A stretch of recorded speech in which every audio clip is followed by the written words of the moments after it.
کتاب اول قرون وسطی کی مسیحیت کا ذہنی پس منظر۔ باب اول مغربی اقوام کا بلوغ۔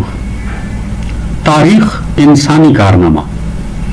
عام رسم یہ ہے کہ تاریخ کے بہاؤ کو ایک بڑے دریا کی شکل میں تعبیر کیا جاتا ہے۔ اس کا منبع عہد قدیم کا کوئی چھوٹا سا چشمہ تھا جو ایشیا کے میدانوں میں پھوٹا، پھر آہستہ آہستہ مختلف معاون میں سے گزرتا اور راستے کے نئے معاونوں سے پانی کے ذخیرے دامن میں سمیٹتا ہوا آخر ہمارے زمانے میں پہنچا تو اتنی وسعت اختیار کر گیا کہ پوری دنیا پر چھا گیا۔ بعض اصحاب نے اس بہاؤ کو متشکل قرار دے کر ایک ایسا وجود بنا لیا جس نے پہلے سے طے شدہ منزل مقصود کے حصول کے لیے قوت ارادی کو نشوونما دے لی تھی اور وہ اپنے قوانین و ضوابط کی پیروی کرتا رہا۔ ان لوگوں نے افکار کی منطق کا ذکر کیا ہے اور وہ نہ صرف انسانوں بلکہ تمام تہذیبوں کو بھی بے جان آلے سمجھتے ہیں جو اس عظیم القدر وجود نے اپنے مقاصد کی تکمیل کے لیے استعمال کیے۔ لیکن ایسے لوگ بھی ہیں جو اب تک اس قسم کی تعبیرات کے قائل نہیں ہوئے اور انسانی وقائع کے بہاؤ میں اس انداز کی مستقل رفتار دریافت کرنا ان کے لیے مشکل ہے۔ نیز وہ سمجھتے ہیں انسانیت کو ایک بے جان آلہ سمجھنا جس سے مختلف کام لیے جاتے اور مختلف مقاصد حاصل کیے جاتے ہیں، اس بنیادی حقیقت کی تغلیط و تکذیب ہے کہ انسانوں نے تاریخ بنائی، تاریخ نے انسان نہیں بنائے۔ انسانوں نے تہذیب تعمیر کی، انسانوں نے محنت و استقلال سے کام لے کر کار بر آری کے طریقے دریافت کیے اور عرق ریزی سے ہر وہ نظریہ ایجاد کیا جو آج زمانہ ماضی کی چھوڑی ہوئی میراث کا حصہ ہے۔ یقیناً انسانوں ہی نے ہر مرحلے پر اپنے ماحول کے زیر اثر اور مہیا سر و سامان سے کام لے کر یہ سب کچھ کیا۔ یہ مختلف افراد اور نسلوں کا کام تھا، پوری انسانیت اس میں شریک نہ تھی۔ عقائد و نظریات کا وہ مجموعہ جس پر موجودہ دنیا کا مدار حیات ہے اور جس سے وہ کام لے رہی ہے، دیوتاؤں کا عطیہ نہیں جیسا کہ اساطیری افسانوں میں بتایا گیا ہے، بلکہ ان نسلوں کا کارنامہ ہے جو طویل مدت تک ایک دوسرے کے بعد آتی رہی۔ اس کارنامے کے متعلق یہ بھی نہیں کہا جا سکتا کہ یہ آہستہ آہستہ مستقل طور پر ارتقا پذیر رہا، جس طرح برف کا ایک بڑا گولا آہستہ آہستہ بنایا جاتا ہے۔ قومیں اور نسلیں انتہائی مشقتیں اور اذیتیں اٹھا کر افکار و نظریات پیدا کر سکی، پھر صفحہ ہستی سے معدوم ہو گئی اور بعد آنے والے دوروں کے قلوب و اذہان پر ان کا خفیف سا نشان باقی رہ گیا۔ اس بقیے کو دوسرے گروہ نے اٹھا لیا اور اس کے مطابق کام شروع کر دیا، لیکن اس کے ساتھ اپنے خاص عقائد کی آمیزش کر دی۔ اسی طرح دوسرے گروہوں نے اسے اٹھا کر اور بھی مسخ کر ڈالا۔ بہت سے نئے اقدامات کا آغاز ہوا، بہت سی قیمتی چیزیں اس طرح کھو گئیں کہ اب ہاتھ نہیں آ سکتی، بہت سی بے مصرف یا قطعی طور پر مضر چیزیں محفوظ رہ گئیں۔ اب تمام وسائل اور جدید علمی تحقیق و کاوش کی انتھک قوت کے بل پر ممکن ہو گیا ہے کہ ہم ماضی بعید کی طرف رجوع کریں اور ان ابتدائی تہذیبوں کو اصل صورت میں از سر نو مرتب کر لیں تاکہ مکمل کل کی حیثیت میں ان پر نظر ڈال سکیں۔ ایسی کوشش ہم پر یقیناً تحیر خیز اثر ڈالتی ہے کہ اتنا کچھ اب تک دریافت کیا جا چکا ہے، مثلاً یہ کہ چوتھے ہزار قبل مسیح کے اہل مصر یا ان کے معاصر اہل بابل بھی ہمارے ہی جیسے تھے، یعنی ایک لفظ میں وہ بھی انسان تھے۔ تجزیے کا مدعا یہ دریافت کرنا نہیں کہ انسان آج جن چیزوں کے معتقد ہیں کیوں کر ان کے معتقد بنے۔ ہماری تہذیب ان اجزاء سے مرکب ہے جو ہمارے آباء و اجداد نے معدوم ثقافتوں سے اخذ کیے، پھر جو کچھ انہیں بنا بنایا مل گیا تھا اس میں جو اضافے وہ خود کر سکے انہوں نے کر دیے۔ فہم و تفہیم کی بہتر صورت یہ ہے کہ مغربی اقوام سے اصل معاملے کا آغاز کیا جائے اور دیکھا جائے کہ انہوں نے ماضی کے خزانوں کو کس طرح اپنایا۔ مغربی تہذیب کا تاریخی ماحول۔ اب ہم تہذیب کا ذکر مدحیہ انداز میں کرتے ہیں تو اس سے ہمارا مدعا وہ عقائد و اعمال ہوتے ہیں جو یورپ اور کرۂ ارض کے ان حصوں میں عام ہیں جہاں یورپی نسل کے لوگ آباد ہیں۔ بعض مقاصد کے اعتبار سے یہ مسیحیت کا مترادف اور بعض مقاصد کے اعتبار سے ان سرزمینوں کا ہے جن پر صنعتی انقلاب کا اثر پڑ چکا ہے۔ یہی تہذیب ہے جس نے علمی سائنس کی بدولت کلدار توپوں اور جنگی جہازوں کے زور سے کرۂ ارض پر سطحی گرفت کا انتظام کر رکھا ہے۔ عام تہذیبوں کی عمریں پیش نظر رکھی جائیں تو یہ تہذیب ابھی بہت نو عمر معلوم ہوتی ہے۔ اس کی مسلسل تاریخ 1000 سال سے بھی کم کی ہے، لیکن اس تھوڑی سی مدت میں اس کے اندر جو تبدیلیاں ہوئیں وہ دنیا کی کسی دوسری تہذیبوں میں نہ ہوئی۔ اگرچہ 300 سال سے بھی زیادہ مدت تک اسے سائنس پر قابو حاصل رہا، مگر صرف گزشتہ 100 سال میں اس نے دوسری ثقافتوں پر امتیازی فوقیت حاصل کی۔ 18ویں صدی کے آخری دور کا واقعہ ہے کہ شہنشاہ چین کو مغرب سے کچھ سیکھنے کی ضرورت محسوس نہ ہوئی۔ بہت سے لوگوں کے سامنے اب بھی یہ سوال بدستور بحث طلب ہے کہ آیا شہنشاہ یہ رائے ظاہر کرنے میں حق بجانب نہ تھا؟ یہی تہذیب ہماری اپنی میراث ہے اور اسی کے ہم اور شاید تمام اہل عالم پابند ہیں۔ اس کے احوال نشو و ارتقاء کا جائزہ لینے سے پیشتر اس کے صحیح تاریخی پس منظر پر ایک نظر ڈال لینا دلچسپی کا موجب ہوگا۔ مغربی تہذیب ان نسلوں کی پیداوار ہے، عموماً شمال و مغرب یورپ کے لوگ، جو اس زمانے میں موجود تھیں جب قدیم سلطنت روما مجلسی اور ذہنی انحلال کے دور میں داخل ہو چکی تھی۔ یہ تہذیب دنیائے یونانیت کے افکار اور سلطنت پر وحشی حملہ آوروں کے مزاج و مراسب کی آمیزش کا مرکب ہے۔ رومیوں کی مادی و ذہنی تہذیب میں زوال کے اسباب متعدد اور پیچیدہ ہیں۔ وحشیوں کے حملے زیادہ سے زیادہ ایک امدادی عاقل تھے اور غالباً ان کی حیثیت علت کے بجائے زیادہ تر معلول کی تھی۔ ذہنی زندگی کا مرکز قدم بقدم مشرق کی جانب یعنی قسطنطنیہ میں منتقل ہوتا رہا، جو یونانی تھا اور اس پر یونانیت کا رنگ چڑھا ہوا تھا۔ مغرب میں قوت کا مرکز شمال کی جانب ہٹا لینے کی مجبوری پیش آ گئی۔ یہاں یہ شارلمین کے وقت تک فرانس اور مغربی جرمنی میں قائم ہو گیا۔ اس میں متعدد عوامل کار فرما تھے۔ ان میں سے ایک یہ بھی تھا کہ مسلمانوں نے بحیرہ روم کے طاس کا بڑا حصہ فتح کر لیا تھا۔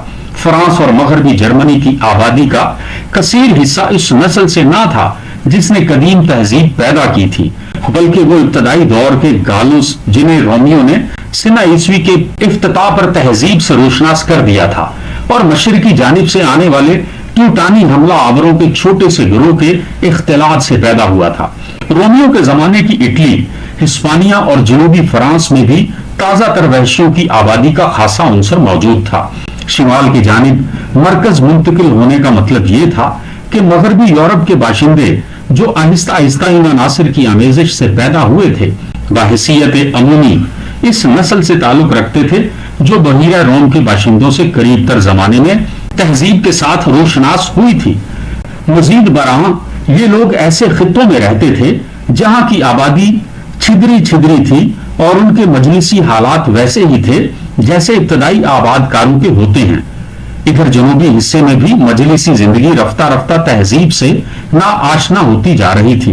اٹلی، ہسپانیہ اور جنوبی فرانس میں قدیم ثقافت کا تسلسل غالباً معمولی طور پر منقطع ہوا، اگرچہ اقتصادی بنیاد پر زوال کا دور آ گیا۔ شمالی سمت کے حالات پر نظر ڈالی جائے تو رومیوں کی پہلی فتوحات کے وقت سے وہاں بڑا مسئلہ یہ تھا کہ مقابلتاً کم ترقی یافتہ خطے میں مجلسی زندگی کیوں کر منظم کی جائے اور بحیرہ روم کی ثقافت کو کس طرح جلد سے جلد جذب کر لیا جائے۔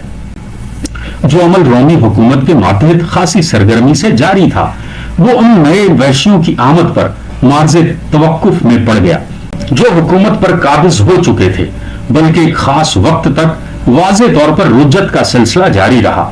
اصل حالات کا سرسری خاکہ ذہن میں بٹھانے کی ایک صورت یہ ہے کہ ان حالات کو سامنے رکھ لیا جائے جو 19ویں صدی کے آغاز پر امریکہ میں موجود تھے۔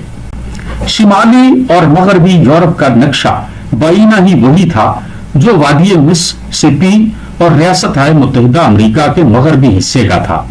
اٹلی اور جنوبی یورپ اوقیانوس کے ساحلی علاقے سے مشابہ تھے۔ ان کا درجہ ثقافت خاصا اونچا تھا۔ وہ قسطنطنیہ اور مشرقی یورپ کی طرح مہذب زندگی کے مقام تھے۔ یہی وجہ ہے کہ مغربی یورپ اصلاً ایک نوخیز معاشرہ تھا جس کی کوشش یہ تھی کہ ایک نیا ملک وجود میں آ جائے۔ اس جدوجہد کے سلسلے میں